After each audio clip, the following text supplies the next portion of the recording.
Hello everyone, আমি মৌমিতা আবারও হাজির হয়ে গেছি দুর্দান্ত স্বাদের একটা রেসিপি নিয়ে। আজ বানাবো ডাঁটা, আলু, পটল দিয়ে হালকা পাতলা মাছের একটা ঝোল, রুই মাছের।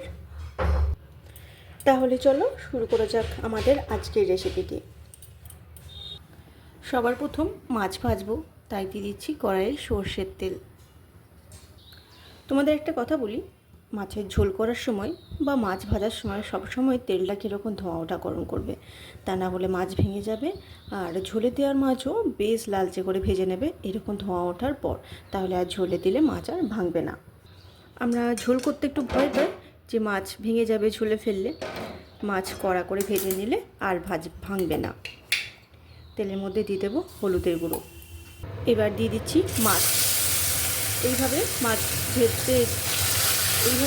ভেজে দেখবে মাছ ভাঙবে না, প্রত্যেকটা মাছ গোটা গোটা থাকবে।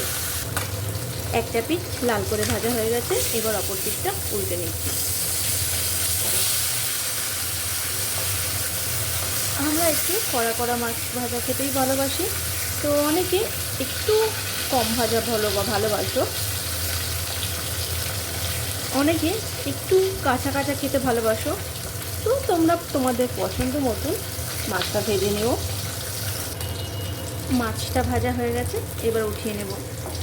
আর আমার লেজা খেতে কিন্তু ভীষণ ভালো লাগে, তাই বাড়ির লেজাটা যখন মাছ আসে বাড়িতে, লেজাটা আমিই খাই। এই সাইডটা একটু কাঁচা আছে, একটু উঠে নিলাম। পেটিটা হয়ে গেছে, পেটিটা তুলে নিচ্ছি।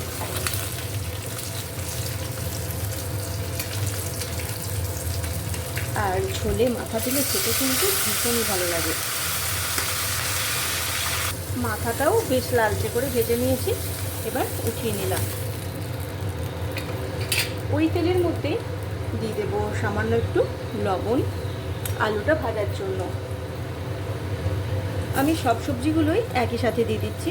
আলু, পটল ও ডাঁটাটাও হালকা একটু ভেজে নেব।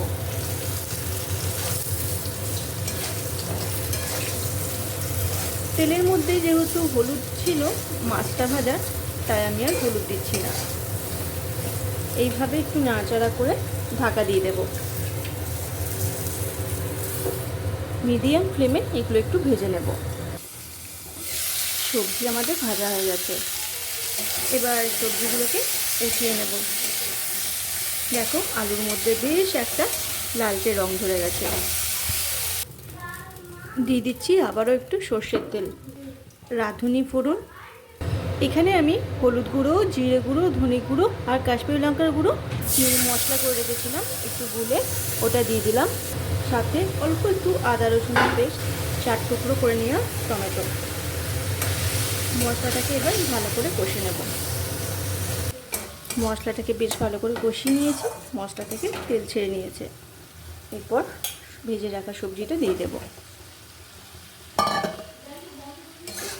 সবজিটাকে মশলার সাথে বেশ ভালো করে নাড়াচাড়া করে আবার জল দিয়ে দেব।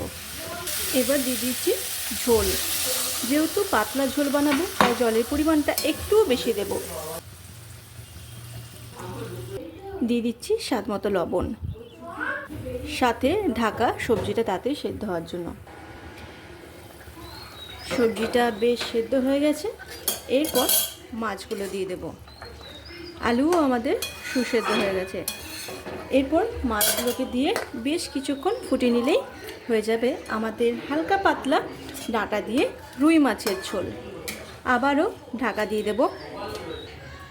বেশ কিছুক্ষণ পর ঢাকাটা উঠিয়ে নিয়ে সব কিছুকে আবারও ভালো করে নাড়াচাড়া করে নেব।